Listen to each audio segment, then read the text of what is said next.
अभी कुछ देर पहले एक बच्चे ने 2 डाउट्स भेजे हैं।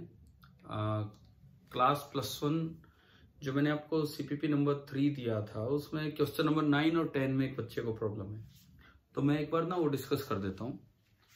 तो क्वेश्चन नंबर 9, सबसे पहले हम इस पे आते हैं। क्वेश्चन नंबर 9, यहाँ से हम डिस्कशन स्टार्ट करेंगे अपना। ठीक, अब दिख जाएगा। देखिए इसमें लिखा है 2 vectors acting in the opposite direction have a resultant of 10 units. 2 vectors acting in question number 9 आप देखिए, 2 vectors acting in opposite direction have a resultant of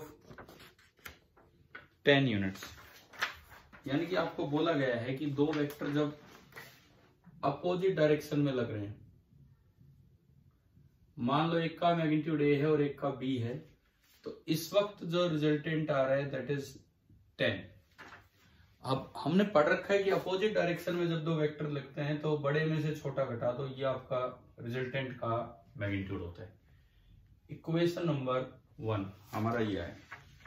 उसके बाद लिखा है if they act at right angle to each other then the resultant is 50 units.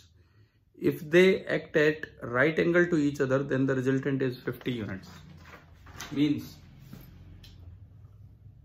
अगर वही 2 vector एक दूसरे से 90 डिग्री पे लगे,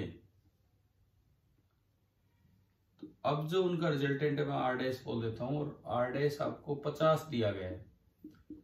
तो आप और हम ये भी जानते हैं कि अगर 90 डिग्री पे 2 वेक्टर होते हैं तो रिजल्टेंट होता है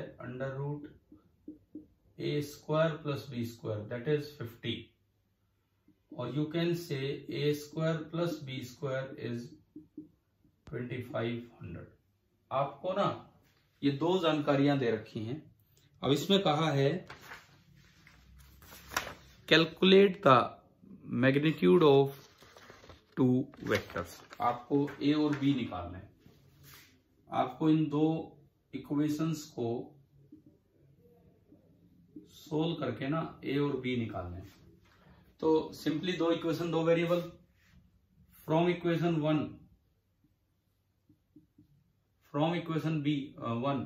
आप B को लिख सकते हैं A - 10। पुट इन इक्वेशन 2 तो A² + A - 10 का होल स्क्वायर इज 2500। हमने इसको सोल्व किया। A² + A² + 100 - 20A is 2500। 2A² - 20A, और ये घटने आएगा इधर तो माइनस का 2400 बराबर 0। 2 आपने कॉमन ले लिया तो A² - 10A - 120 इज 0। आपने इसको ब्रेक करके लिखा तो -40A and +30A -120। By splitting the middle term हम इसको फैक्टराइज कर रहे हैं। फर्स्ट टर्म में से पहली 2 टर्म्स में से A कॉमन आया, A - 40। अगली 2 टर्म्स में से 30 कॉमन आया एंड अगेन A - 40। एंड ये 1200 है, 1200, ये भी 1200 है।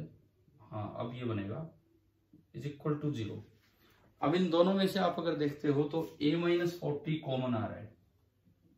A - 40 कॉमन आने के बाद अंदर बचा A + 30 और equal to 0। Now A is a magnitude, so A is also positive, B is also positive. Positive + 30 can not be 0, this can not be 0, so A - 40 is 0।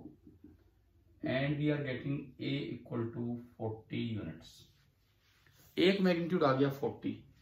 Equation number जो 1 है आप उसमें A 40 रख दीजिए। Equation number 1 में आप जैसे ही A की जगह 40 रखोगे तो 40 - B is 10, यहां से B आपका आया 30। तो जो आंसर आए वो आए कि जो बड़े वाला है वो तो 40 है, 40 यूनिट, और जो छोटे वाला है वो 30 यूनिट। ये जो है ये हमारे इसके आंसर्स हो गए। अच्छा, मैंने ए और बी बोले हैं, आपके जो असाइनमेंट है उसमें इन्होंने पी और क्यू बोल दिया है। कोई बात नहीं, उससे कुछ नहीं होता। ये आप आंसर देख सकते हो 40 एंड 30। ये आपका हो गया क्वेश्चन नंबर 9। अब हम चलते हैं क्वेश्चन नंबर 10 की तरफ। एक बार मैं इसको मिटा लूं, कोई डस्टर।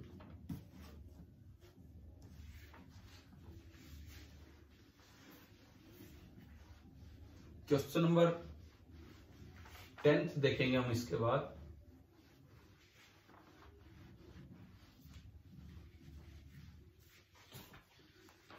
देखिए, क्वेश्चन नंबर 10 में बोला है वेक्टर ए आई cap plus 2j cap plus 2k cap. उसी असाइनमेंट का क्वेश्चन नंबर 10 आप एक बार देख सकते हैं, इस पे नजर डाल लीजिए। क्वेश्चन नंबर 10 पे वेक्टर दिया है I cap plus 2j cap plus 2k cap. पहले मैं एक वेक्टर बनाऊं। ये X axis, Y axis, Z axis, और वेक्टर यहां कहीं है I cap 2j cap 2k cap. तो यहां कहीं बाहर की तरफ है, बाहर की तरफ। ये बाहर है बोर्ड से आगे की तरफ। And this is vector a. Vector a is given to be i cap plus 2j cap plus 2k cap. अच्छा, इसके बाद सुनिए क्या बोला है। It is rotated through an angle of 90 degree so as to cross the positive direction of y axis. It is rotated through an angle of 90 degrees so as to cross the positive direction of y-axis। देखो, ये इस तरह से rotate किया गया है 90 degree से कि y-axis को क्रॉस करके और इधर कहीं आ जाए, इधर कहीं आ जाए। और ये एंगल है 90 डिग्री, और ये आपका नया वेक्टर है b। तो then the vector in the new position is. अब आपको ये पता लगाना है कि vector in the new position क्या है। चलिए भी ये भी स्टार्ट करते हैं। देखो, सबसे पहली बात, let b vector is x i cap plus y j cap plus z k cap. तो मुझे 3 अननोन है जो निकालने हैं, एक्स वाई और जेड। बी वेक्टर आपने ये मान लिया। तो 3 अननोन है तो मुझे 3 इक्वेशंस की जरूरत पड़ेगी। अच्छा, एक बार थोड़ा लॉजिक लगाते हैं। ये पीछे की तरफ गया, यानी कि इसका वाई कोऑर्डिनेट पॉजिटिव है और एक्स कोऑर्डिनेट नेगेटिव है, और जेड भी नेगेटिव हो जाएगा। आप अगर सोचोगे यूं एक्स वाई जेड मान के, let this be x axis, Y axis and बाहर जेड, और ये वेक्टर इस प्लेन में कहीं था, इस प्लेन में, और ये y को क्रॉस करके पीछे आया है। तो हमें समझ में आना चाहिए कि y कोऑर्डिनेट 90 डिग्री से घूमने पे पॉजिटिव ही रहेगा, बिकॉज ये एंगल एक्यूट है। ये एंगल एक्यूट है तो 90 डिग्री से घुमाओगे तो y तो ऊपर ही रहना है, लेकिन x और z कोऑर्डिनेट क्या हो जाएंगे, नेगेटिव। ये तो हमें समझ आए, ये नेगेटिव रहेगा, ये पॉजिटिव रहेगा। तीसरा भी अपने आप नेगेटिव होगा, ना भी पता लगे तो इतना भी पता लग रहा है तो उससे बात आगे बढ़ेगी। अच्छा, अब देखो, सबसे पहली बात, वेक्टर को घुमाने पे उसका मैग्नीट्यूड चेंज नहीं होगा। पहली condition, mod B will be equal to mod A. तो आपने ये देखा, तो ये बना under root of X square plus Y square plus Z square is equal to 4 और 4 8 और 1 9, रूट 9। रूट को हटा दो तो ये आपकी पहली इक्वेशन आई, x square plus Y square plus Z square is equal to 9। लेकिन 3 अननोन है तो 3 इक्वेशन आपको बनानी पड़ेंगी। दूसरी बात, सेकंड कंडीशन आप अगर लगाएं तो vector a is perpendicular to vector b. It means a dot b will be equal to 0। Now a dot b will be equal to 0। तो ए डॉट बी आपने किया तो आपकी दूसरी इक्वेशन बनेगी x into 1 plus 2y plus 2z और equal to 0। Equation number second, ये आपकी ना दूसरी इक्वेशन आ गई। यहाँ पे शायद समझ आ रहा होगा। अब चलिए तीसरी कंडीशन पे चलते हैं। इसको ना आप y एक्सिस से रोटेट करके ले गए हो, जैसे ये एक्स वाई जेड एक्सिस है, ये कोई वेक्टर है और आप इसको y से रोटेट करके ले जा रहे हो so as to cross the y axis. तो a, b और j कैप तीनों कोप्लेनर हो गए। तीसरी कंडीशन है vector a j cap and b are coplanar. जिस तरह की कंडीशन इन्होंने दी है उसके हिसाब से तीनों वेक्टर कोप्लेनर हैं। तो अगर ये कोप्लेनर हैं तो इनका जो स्केलर ट्रिपल प्रोडक्ट है, आप ऐसे भी लिख देते हैं स्केलर ट्रिपल प्रोडक्ट को, या आप जो नोटेशन यूज करते थे मैं उस तरह लिखूं, A cross B dot C will be equal to 0। और हमें ध्यान होना चाहिए हमने इसको डिटरमिनेंट बना के सोल्व किया था। इसको डिटरमिनेंट बनाया था ए के 3 component I cap 2 J cap, तो 1 2 2। जे कैप दूसरे नंबर पे जे कैप के कंपोनेंट 0 1 0 एंड तीसरे नंबर पे बी के component x y and z, और ये डिटरमिनेंट ओपन होके कितना हो 0। ये जो डिटरमिनेंट है इसकी वैल्यू सोल्व होके 0 है। चलिए इस डिटरमिनेंट को ओपन करके यहां से एक रिलेशन बनाते हैं। फर्स्ट ब्रैकेट के बाहर 1 माइनस सेकेंड ब्रैकेट के बाहर 2 प्लस थर्ड ब्रैकेट के बाहर भी 2 और इक्वल टू 0। अच्छा, फर्स्ट ब्रैकेट में इसको ढका हमने 1 into Z, Z minus 0। Second bracket में 0 इंटू जेड 0 माइनस 0। अब डिटरमिनेंट ओपन कर सकते हैं। थर्ड ब्रैकेट में 0 माइनस माइनस एक्स, ये आ गया। आप सिंपली डिटरमिनेंट ओपन कीजिए, उससे आ जाएगा। यहां से आया first term z, second 0 and third term plus 2x is equal to 0। z plus 2x is equal to 0, ये आपकी तीसरी वाली इक्वेशन बनी। देखो एक बार दोबारा देख लो। डिटरमिनेंट ओपन किया हमने, इसको ढका, पहली बार इसको ढका z माइनस 0, ठीक है, माइनस 2 आया, यहाँ पे माइनस लगा दिया, 2 आया, 0 माइनस 0। तीसरी बार 2 आया, 0 minus minus of x, 0 minus minus of x, और यहां से आपका आ गया z बराबर 2x, sorry z plus 2x is equal to 0। शायद ये आपको समझ आ रहा होगा किस तरह से हम इक्वेशन आगे लेके चल रहे हैं। अब देखो नो नो नो नो, यहाँ पे प्लस एक्स है, सॉरी, इसको कवर किया, 0 माइनस एक्स, इस तरह से आ रहा है, ये है। तो z minus 2x is equal to 0, और यू कैन से z बराबर 2x, इक्वेशन नंबर 3। अब देखिए हमें क्या करना है। इसके बाद सॉल्विंग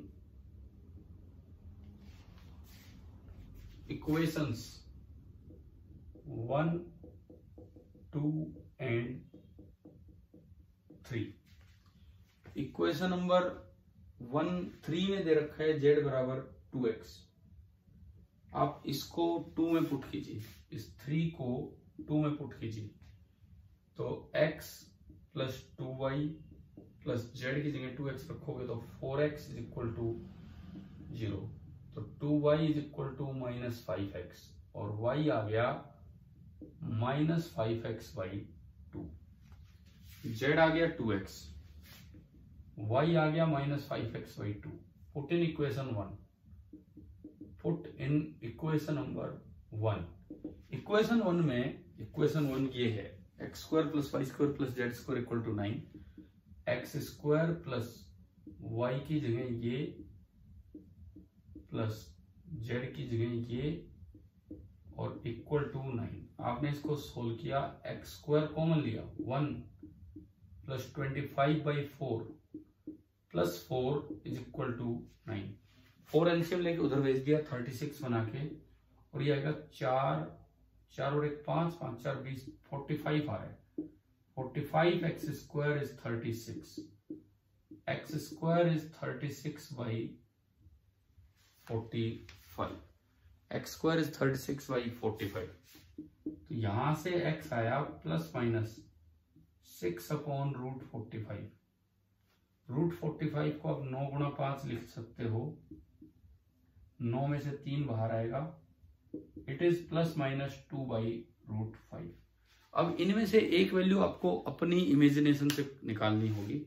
अभी हमने सोचा था कि अगर इधर x एक्सिस है, सपोज ये x है और ये y है, ठीक है, ये x है, y है और बाहर z है, और ये वेक्टर ऐसे था और ये z को क्रॉस करते हुए पीछे आ रहा है, z को क्रॉस करते हुए पीछे, तो अब जो नया x कोऑर्डिनेट है वो नेगेटिव हो जाएगा, यानी कि यहाँ पे जो x कोऑर्डिनेट बनेगा इट विल बी -2/√5।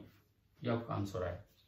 x अगर -2/√5 है तो जो y बनेगा, y आप ये यहां से देख सकते हैं, यहां से अगर आप y निकालेंगे तो y बनेगा -5/2 इंटू -2/√5, माइनस माइनस प्लस 2 से 2 गया, तो y is coming out to be +√5।